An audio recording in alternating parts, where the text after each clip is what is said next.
What's going on everyone, my name's CakeyC and welcome to the channel. So if you want to find out the best class setup for the HDR to use in either Warzone or Multiplayer, stick around because we're going to cover both of them in this video. If you enjoyed the video at any point or you find any of the information helpful, drop a like on it down below, and as always feel free to subscribe to the channel for all of the latest Call of Duty news, tips and tricks, how-tos and much more. So let's get straight into the video.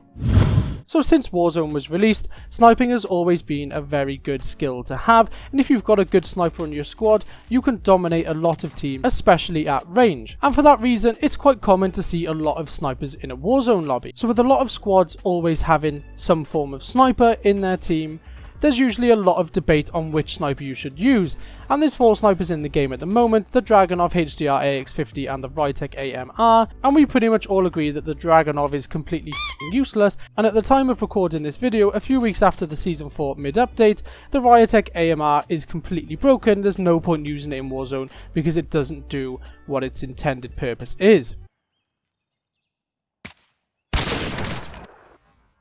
So that leaves 2 viable options, the HDR and the AX-50, and there's a lot of debate between these two, but for me the HDR ticks a lot more boxes than the AX-50. It's got a higher aim down sight speed, and the main reason why I prefer the HDR over the AX-50 is for the HDR's bullet velocity.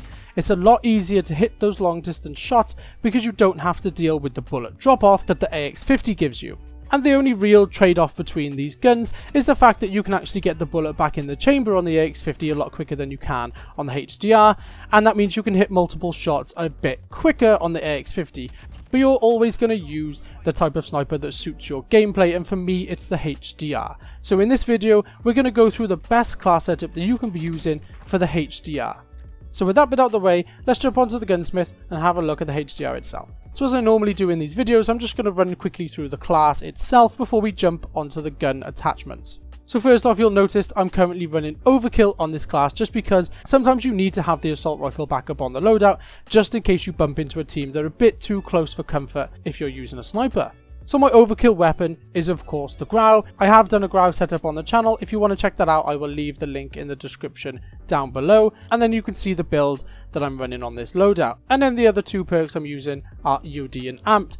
Lethal is the Semtex and the Tactical is the Heartbeat sensor. So now let's jump onto the gunsmith and have a look at how we can optimize this HDR for Warzone. So as always, let's start off with the muzzle. It is of course the monolithic suppressor. We're going to need this for the sound suppression.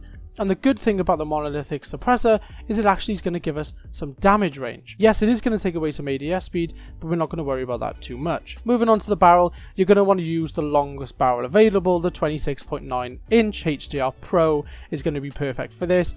It's going to give us the damage range, bullet velocity and some recoil control. Not that that matters too much, but it's always a good bonus. And then again, it is going to take away some ADS speed, and of course you are going to lose some movement speed. Moving on, of course, we are going to put attack laser on it. It's a sniper. Every sniper on this game should be using attack laser. It's going to compensate for any ADS speed penalties that we've got by putting on the muzzle or the barrel. So this is an absolutely essential part. If you take nothing away from this video, just please remember to always put the attack laser on your snipers. In the stock position, we have the F-Tac Stalker Scout, and again, sounds like a broken record guys, it's for the ADS speed. So by now, I know we've taken a bit of ADS speed away by using the suppressor and the barrel, but now we've just compensated for that by using the tac laser and this stock. And then the final slot is pretty much free to do whatever you want with. If you want to have the ammunition for the more rounds, you don't have to reload as much, that's perfect. But I tend to go for a perk, and here I switch between focus and sleight of hand. So there we have it guys, that is the overview of all 5 attachments that are best suited for Warzone on the HDR. You've got the monolithic suppressor, the 26.9 inch HDR Pro barrel, the tac laser, the F-Tac Stalker Scout stock, and then the perk to do whatever you want with, and I'm running sleight of hand. But let's not stop there, let's carry on and talk about the HDR on the multiplayer side of things. And this is where the HDR kind of starts to show its flaws.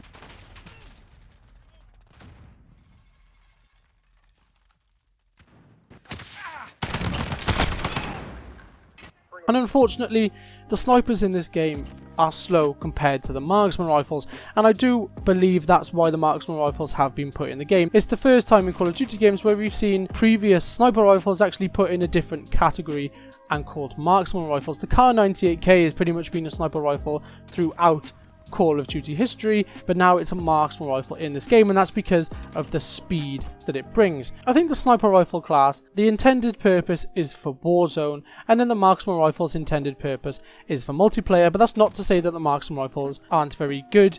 In Warzone, they are extremely good. The Kar 98 is absolutely amazing in Warzone, but I think is more versatile. I think the sniper rifles are suited more towards ground war / Warzone. And obviously, if you're going to be playing multiplayer with the HDR, then the class setup doesn't really change that much. Again, as I mentioned in the Warzone section, you can swap out between sleight of hand and focus if you want. Focus might be more suited towards multiplayer because there's more chance you'll be in more gunfights, but quite often people don't run and gun with the snipers anymore. They sit more back map, especially in ground war. So if you are doing that, you can put something else on, like the larger mags on the ammunition. And the one thing that I do swap in and out, depending on what I'm playing, whether it's multiplayer or Warzone, is the actual suppressor. So sometimes if I'm playing multiplayer, I will put the lightweight suppressor on just because it doesn't give you that ADS speed penalty.